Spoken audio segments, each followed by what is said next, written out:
राधे राधे। प्रणाम सभी को। वसुदेव सुतं देवं कंसचाणूरमर्दनं देवकी परमानंदम कृष्णं वंदे जगद्गुरुं। श्री कृष्णं वंदे जगद्गुरुं। कल के वीडियो में श्लोक संख्या 51 तक की चर्चा हो गई थी। अब आगे 52वें श्लोक से अर्जुन की कृतज्ञता का अनुमोदन करते हुए भगवान कहते हैं। श्री भगवान वाच सुदुर्दर्शमिदं रूपं दृष्टवानसि यन्मम देवाप्यस्य रूपस्य नित्यं दर्शनकांक्षिणा। श्री भगवान बोले, मेरा यह जो चतुर्भुज रूप तुमने देखा है, इसके दर्शन अत्यंत ही दुर्लभ है। देवता भी इस रूप को देखने के लिए नित्य लालायित रहते हैं। व्याख्या। सुदुर्दर्शमिदं रूपं दृष्टवानसि यन्मम। यहाँ सुदुर्दर्शम पद चतुर्भुज रूप के लिए ही आया है, विराट रूप या द्विभुज रूप के लिए नहीं। कारण कि विराट रूप की तो देवता भी कल्पना क्यों करने लगे, और मनुष्य रूप जब मनुष्यों के लिए सुलभ था, तब देवताओं के लिए वह दुर्लभ कैसे होता।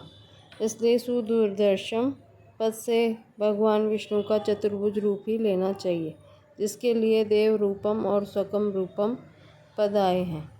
देवाप्यस्य रूपस्य नित्यम दर्शन कांक्षिणा। भगवान ने यहाँ कहा है कि मेरा यह जो चतुर्भुज रूप है, इसके दर्शन बड़े ही दुर्लभ हैं। आगे 53वें 54वें श्लोक में कहा है कि इस चतुर्भुज रूप के दर्शन वेद यज्ञ तप दान आदि साधनों से नहीं हो सकते, प्रत्युत इसके दर्शन तो अनन्य भक्ति से ही हो सकते हैं। अब यहाँ एक शंका होती है कि देवता भी इस रूप के दर्शन की नित्य आकांक्षा रखते हैं, फिर उनको दर्शन क्यों नहीं होते, जबकि भगवान के दर्शन की नित्य लालसा रहना अनन्य भक्ति ही है। इसका समाधान यह है कि वास्तव में देवताओं की नित्य लालसा अनन्य भक्ति नहीं है। नित्य लालसा रखने का तात्पर्य है कि नित्य निरंतर एक परमात्मा की ही लालसा लगी रहे और दूसरी कोई लालसा न रहे। ऐसी लालसा वाला दुराचारी से दुराचारी मनुष्य भी भगवान का भक्त हो जाता है और उससे भगवत प्राप्ति हो जाती है, परंतु ऐसी अनन्य लालसा देवताओं की नहीं होती, क्योंकि वे प्रायः भोग भोगने के लिए ही देवता बने हैं और उनका प्रायः भोग भोगने का ही उद्देश्य होता है। तो फिर उनकी लालसा कैसी होती है?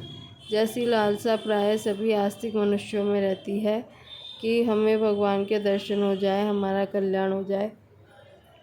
उनकी ऐसी इच्छा तो रहती है, पर भोग और संग्रह की रुचि जो कि त्यों बनी रहती है।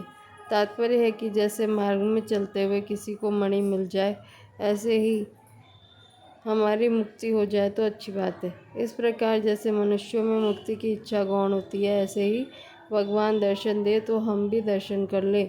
इस प्रकार देवताओं में दर्शन की इच्छा गौण होती है। देवता लोग हम इतने ऊंचे पद पर हैं, हमारे लोग शरीर और भोग दिव्य हैं, हम बड़े पुण्यशाली हैं, अतः हमें भगवान के दर्शन होने चाहिए। ऐसी कोरी इच्छा ही करते हैं, इसलिए उनको कभी दर्शन होंगे नहीं, कारण कि उनमें देवत्व पद आदि का अभिमान है। अभिमान से पद आदि के बल से भगवान के दर्शन नहीं हो सकते। इसलिए अर्जुन ने 10वें अध्याय के 14वें श्लोक में कहा है कि हे भगवान, आपके प्रकट होने को देवता और दानव भी नहीं जानते। इस प्रकार अर्जुन ने भगवान को न जानने में देवताओं और दानवों की एक श्रेणी में लिया है। इसका तात्पर्य यह है कि जैसे देवताओं के पास वैभव है, ऐसे ही दानवों के पास विचित्र विचित्र माया है, सिद्धियां हैं, पर उनके बल पर वे भगवान को नहीं जान सकते। ऐसे ही देवता भगवान के दर्शन की लालसा भी रखें तो भी उनको देवत्व शक्ति से दर्शन नहीं हो सकते, क्योंकि भगवान के दर्शन में देवत्व कारण नहीं है। तात्पर्य है कि भगवान को न तो देवत्व शक्ति से देखा जा सकता है और न यज्ञ तप दान आदि शुभ कर्मों से ही देखा जा सकता है। उनको तो अनन्य भक्ति से ही देखा जा सकता है। अनन्य भक्ति से देवता और मनुष्य दोनों ही भगवान को देख सकते हैं।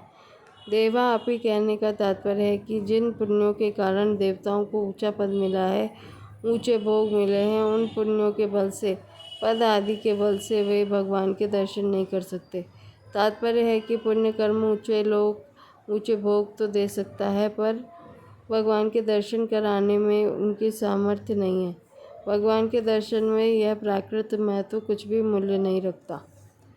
परिशिष्ट भाव।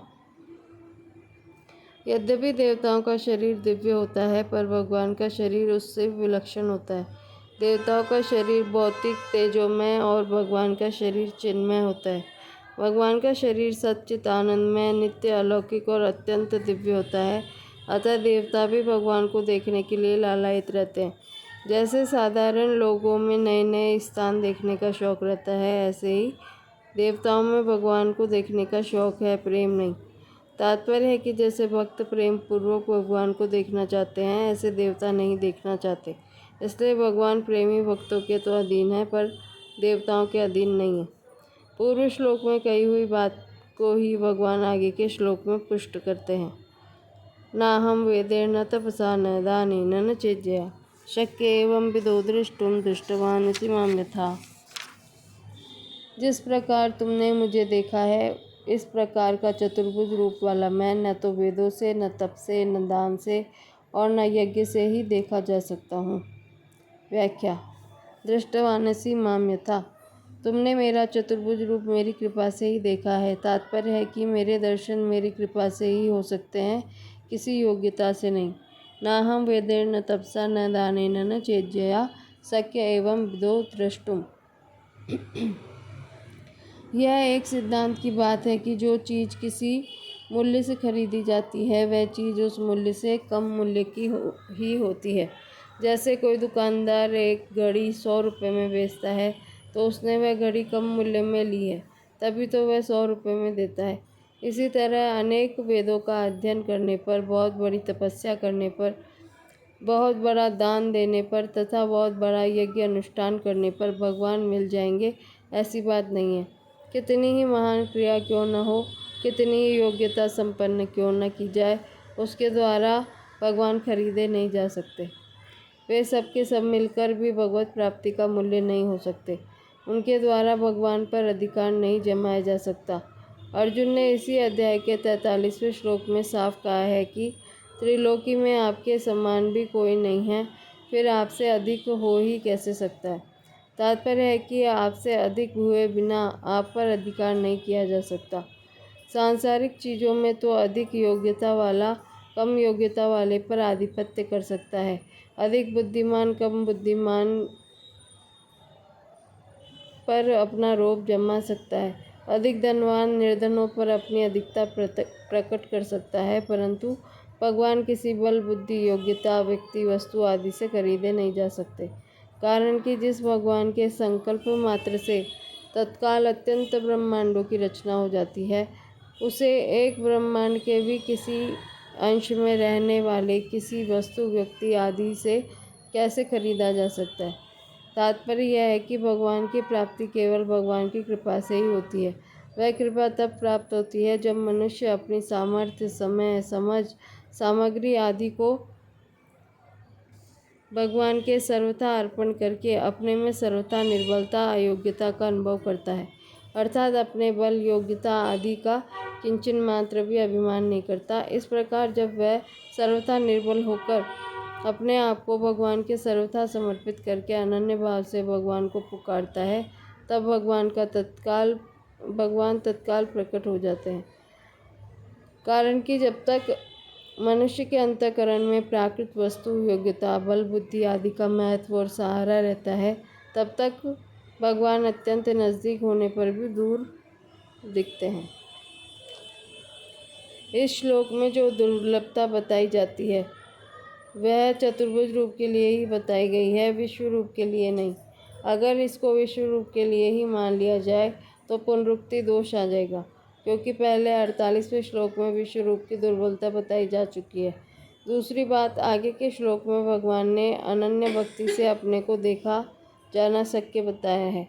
विश्व रूप में अनन्य भक्ति हो ही नहीं सकती, क्योंकि अर्जुन जैसे शूरवीर पुरुष भगवान से दिव्य दृष्टि प्राप्त करके भी विश्व रूप को देखकर भयभीत हो गए, तो उस रूप में अनन्य भक्ति, अनन्य प्रेम, आकर्षण कैसे हो सकता है? अर्थात नहीं हो सकता।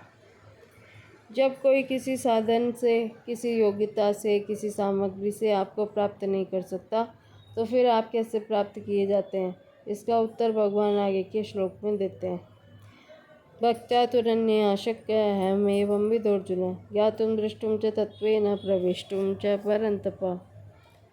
परंतु हे शत्रुतापन अर्जुन, इस प्रकार चतुर्भुज रूप वाला मैं केवल अनन्य भक्ति से ही तत्व से जानने में और साकार रूप से देखने में तथा प्रवेश प्राप्त करने में शक्य हूँ। व्याख्या। भक्त्या तुरन्या शक्यहमेवं विदोर्जुन, यहाँ तू पद पहले बताए हुए साधनों से विलक्षण साधन बताने के लिए आया है। भगवान कहते हैं कि हे अर्जुन, तुमने मेरा जैसा शंख चक्र गदा पद्मधारी चतुर्भुज रूप देखा है, वैसा रूप वाला मैं यज्ञ दान तप आदि के द्वारा नहीं देखा जा सकता, प्रत्युत अनन्य भक्ति के द्वारा ही देखा जा सकता हूँ। अनन्य भक्ति का अर्थ है केवल भगवान का ही आश्रय हो, सहारा हो, आशा हो, विश्वास हो। भगवान के सिवाय किसी योग्यता बल बुद्धि आदि का किंचन मात्र भी सहारा न हो, इनका अंतःकरण में किंचन मात्र भी महत्व न हो। यह अनन्य भक्ति स्वयं से ही होती है, मन बुद्धि इंद्रिय आदि के द्वारा नहीं।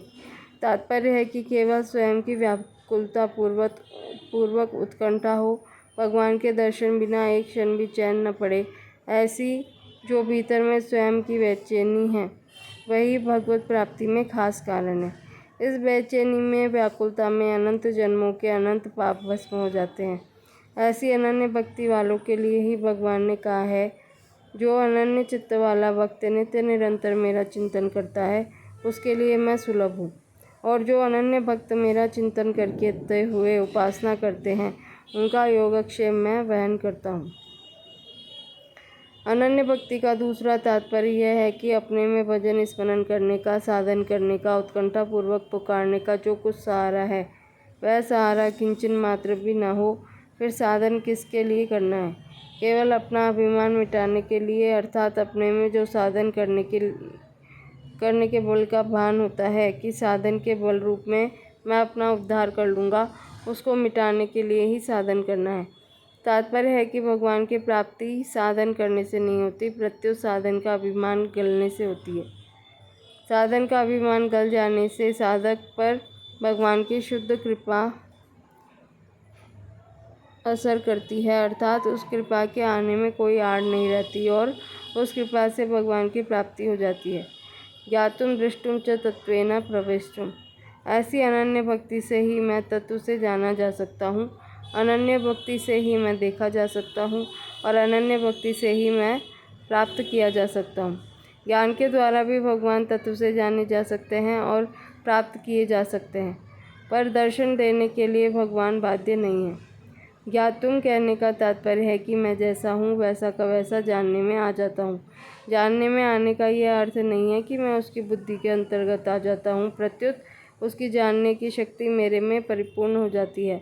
तात्पर्य है कि वह मेरे को वासुदेव सर्वम और सच्चा अहम इस तरह वास्तविक तत्व से जान लेता है। दृष्टुम कहने का तात्पर्य है कि वह सगुण रूप से, अर्थात विष्णु राम कृष्ण आदि जिस किसी भी रूप से देखना चाहे मेरे को देख सकता है। प्रवेष्टुम कहने का तात्पर्य है कि वह भगवान के साथ अपने आप की अभिन्नता का अनुभव कर लेता है अथवा उसका भगवान की नित्य लीला में प्रवेश हो जाता है। नित्य लीला में प्रवेश होने में भक्त की इच्छा और भगवान की मर्जी ही मुख्य होती है। यद्यपि भगवान के सर्वथा शरण होने पर भक्त की सब इच्छाएं समाप्त हो जाती है,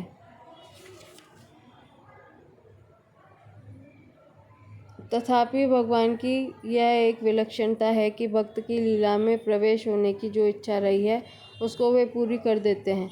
केवल पारमार्थिक इच्छा को ही पूरी करते हों ऐसी बात नहीं, किंतु भक्त की पहले जो सांसारिक यत्किंचित इच्छा रही हो, उसको भी भगवान पूरी कर देते हैं। जैसे भगवत दर्शन से पूर्व की इच्छा के अनुसार ध्रुव जी को 36,000 वर्ष का राज्य मिला और विभीषण को 1 कल्प का। तात्पर्य यह हुआ कि भगवान भक्त की इच्छा को पूरी कर देते हैं और फिर अपनी मर्जी के अनुसार उसे वास्तविक पूर्णता की प्राप्ति करा देते हैं, जिससे भक्त के लिए कुछ भी करना, जानना और पाना शेष नहीं रहता।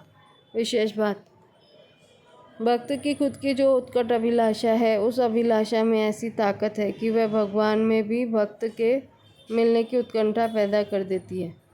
भगवान की इस उत्कंठा में बाधा देने की किसी में भी सामर्थ्य नहीं है। अनंत सामर्थ्यशाली भगवान की जब भक्त की तरफ कृपा उमड़ती है, तब वह कृपा भक्त के संपूर्ण विघ्नों को दूर करके भक्त की योग्यता अयोग्यता को किंचित मात्र भी न देखती हुई भगवान के ही परवश कर देती है, जिससे भगवान भक्त के सामने तत्काल प्रकट हो जाते हैं। परिशिष्ट भाव। जहाँ भगवान ने ज्ञान की परानिष्ठा बताई है, वहाँ ज्ञान से केवल जानना और प्रवेश करना, ये दो ही बताए हैं। ततो माम तत्वतो ज्ञात्वा विशते तदनंतरम। परंतु जहाँ भक्ति से जानना, देखना और प्रवेश करना, ये तीनों बात बताए हैं, भक्ति से भगवान के दर्शन भी हो सकते हैं। यह भक्ति की विशेषता है।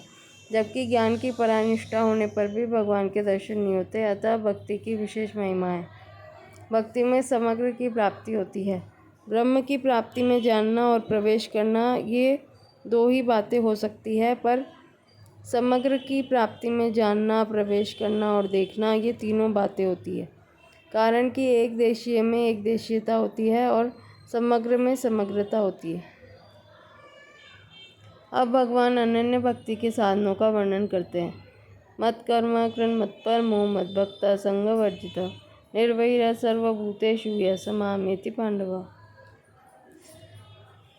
हे पांडव, जो मेरे लिए ही कर्म करने वाला, मेरे ही परायण और मेरा ही प्रेमी भक्त है तथा सर्वथा आसक्ति रहित और प्राणी मात्र के साथ वैर भाव से रहित है, वह भक्त मुझे प्राप्त होता है।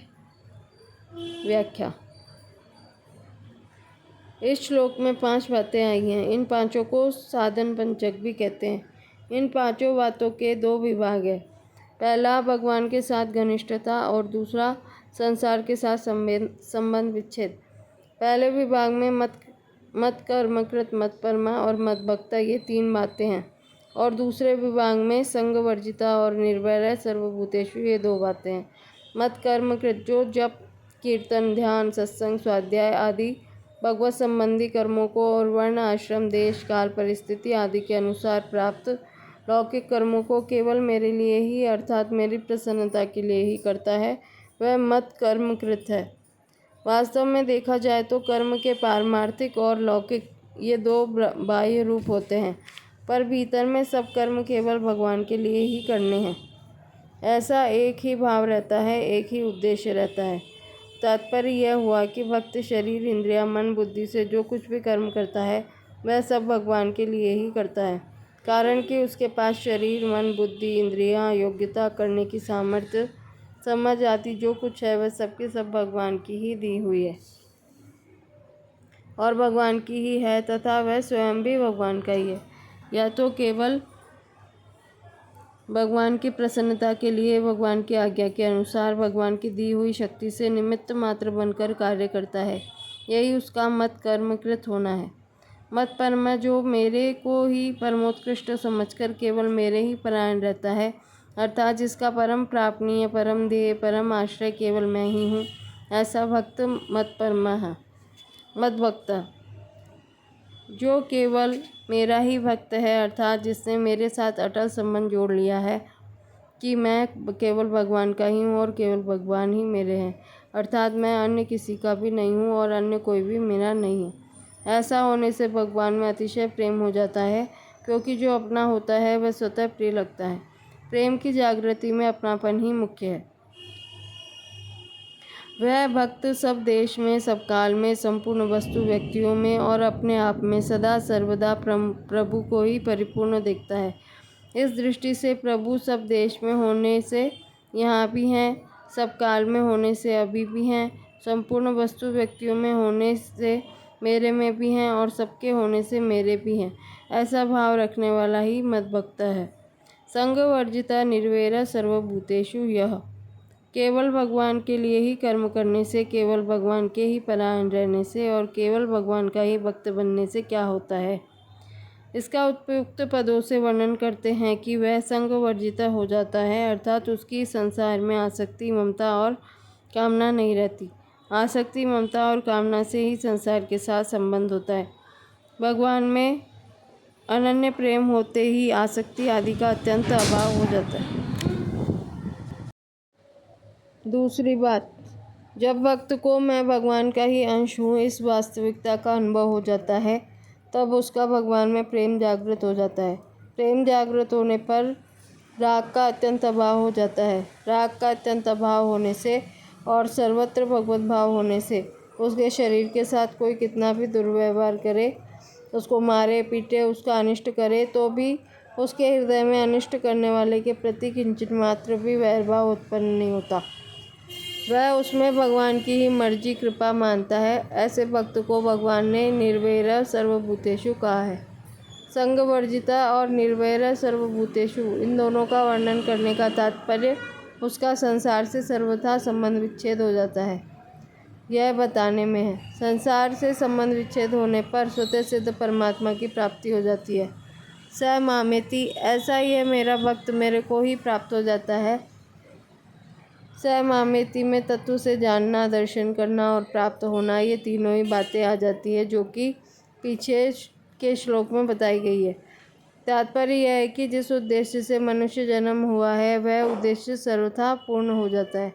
विशेष बात, श्री भगवान ने 9वें अध्याय के अंत में कहा था, मन्मना भव मद्भक्तो माद्याजी माम नमस्कुरु मामे वैश्यसि युक्तैव महात्मानं मत्परायण। ऐसा कहने पर भी भगवान के मन में यह बात रह गई थी कि मैंने अपने रहस्य की सब बात किस तरह से, किस रीति से समझाऊं।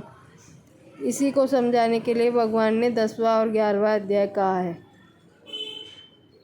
जीव ने उत्पत्ति, विनाशशील और नित्य परिवर्तनशील प्रकृति और प्रकृति के कार्य, शरीर, संसार का सहारा ले रखा है, जिससे यह अविनाशी और नित्य परिवर्तनशील भगवान से विमुख हो रहा है। इस विमुखता को मिटाकर जीव को भगवान के सम्मुख करने में ही इन दोनों 10वें और 11वें अध्याय का तात्पर्य है। इस मनुष्य के पास 2 शक्तियाँ हैं, चिंतन करने की और देखने की। इनमें से जो चिंतन करने की शक्ति है उसको भगवान की विभूतियों में लगाना चाहिए।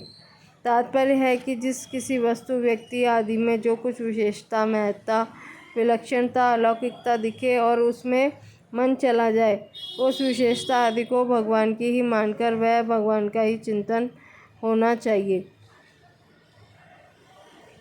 इसके लिए भगवान ने 10वां अध्याय कहा है। दूसरी जो देखने की शक्ति है उसको भगवान में लगाना चाहिए। तात्पर्य है कि जैसे भगवान के दिव्य अविनाशी विराट रूप में अनेक रूप हैं, अनेक आकृतियाँ हैं, अनेक तरह के दृश्य हैं, ऐसे ही यह संसार भी उस विराट रूप का ही एक अंग है और इसमें अनेक नाम, रूप, आकृति आदि के रूप में परमात्मा परिपूर्ण है।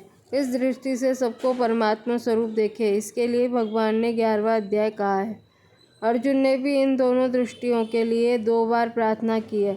10वें अध्याय के 17वें श्लोक में अर्जुन ने कहा है कि हे भगवान, मैं किन किन भावों में आपका चिंतन करूं?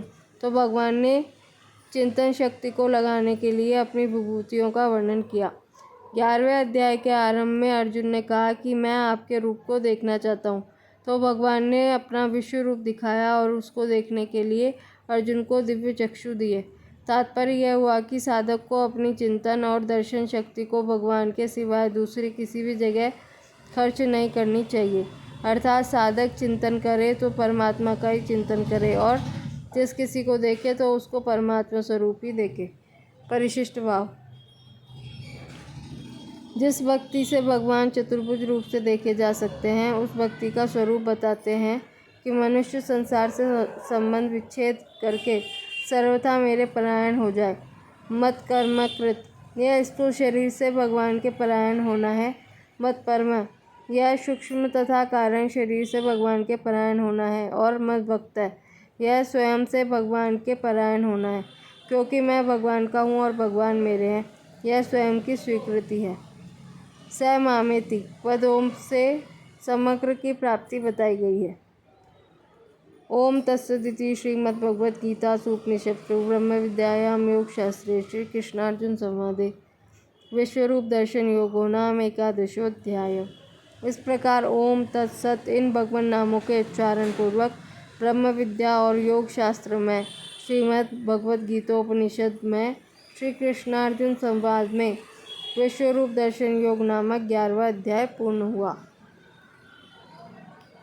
अर्जुन ने भगवान से दिव्य दृष्टि प्राप्त करके भगवान के जिस विश्व रूप के दर्शन किए थे उसके वर्णन को पढ़ सुनकर भगवान के प्रभाव को मान लेने से भगवान के साथ योग का अनुभव हो जाता है। अतः 11वें अध्याय का नाम विश्वरूप दर्शन योग है। 11वें अध्याय के पद अक्षर और उवाच। इस अध्याय में अथ एकादशो अध्याय के 3 अर्जुन उवाच आदि पदों के 22 श्लोकों के 851 और पुष्पिका के 13 पद है। इस प्रकार संपूर्ण पदों का योग 889 है। अथ एकादशो अध्याय के 7 अर्जुन उवाच आदि पदों के 70 श्लोकों के 2193 और पुष्पिका के 50 अक्षर हैं। इस प्रकार संपूर्ण अक्षरों का योग 2320 है। इस अध्याय के 55 श्लोकों में से पहला श्लोक 33 अक्षरों का और 15वें से 50वें श्लोक तक के 36 श्लोक 44 अक्षरों के हैं। शेष 18 श्लोक 32 अक्षरों के हैं। इस अध्याय में 11 उवाच हैं। 4 अर्जुन उवाच, 4 श्री भगवान उवाच और 3 संजय उवाच। 11वें अध्याय में प्रयुक्त छंद। इस अध्याय में 55 श्लोक हैं। उनमें 19 श्लोक अनुष्टुप छंद के, 3 श्लोक उपेंद्र वज्राज छंद के और 33 श्लोक उपजाति छंद के हैं। अनुष्टुप छंद वाले 19 श्लोकों में से पहले और 55वें श्लोक के प्रथम चरण में भगन प्रयुक्त होने से भय विपुला, 11वें और 53वें श्लोक के प्रथम चरण में नगन प्रयुक्त होने से न विपुला और 10वें श्लोक के प्रथम चरण में नगन तथा तृतीय चरण में भगन प्रयुक्त होने से संकीर्ण विपुला छंद वाले श्लोक है। शेष 14 दूसरे से 90 तक, 12वें से 14वें तक, 51वें, 52वां और 54वां श्लोक ठीक पथ्यावक्त्र अनुष्टुप छंद के लक्षणों से युक्त है। शेष 36 श्लोकों में से 28वां, 29वां और 45वां श्लोक उपेंद्र वज्रा तथा शेष 33 15वें से 27वें तक, 30वें से 44वें तक और 46वें से 50वें तक श्लोक ठीक उपजाति छंद के लक्षणों से युक्त हैं। तो आज ठाकुर जी की कृपा से, स्वामी जी महाराज की कृपा से 11वां अध्याय भी पूर्ण हो गया अपना। अब कल 12वें अध्याय को शुरू करेंगे। अपने ज़्यादा से ज़्यादा परिचितों को, परिवारजनों को, सबको जोड़ें इस चैनल से, जिससे उनको भी गीता का ज्ञान मिल सके, स्वामी जी महाराज की वाणी सुनने का फल प्राप्त हो सके। तो कल नया अध्याय शुरू करेंगे 12वां। राधे राधे।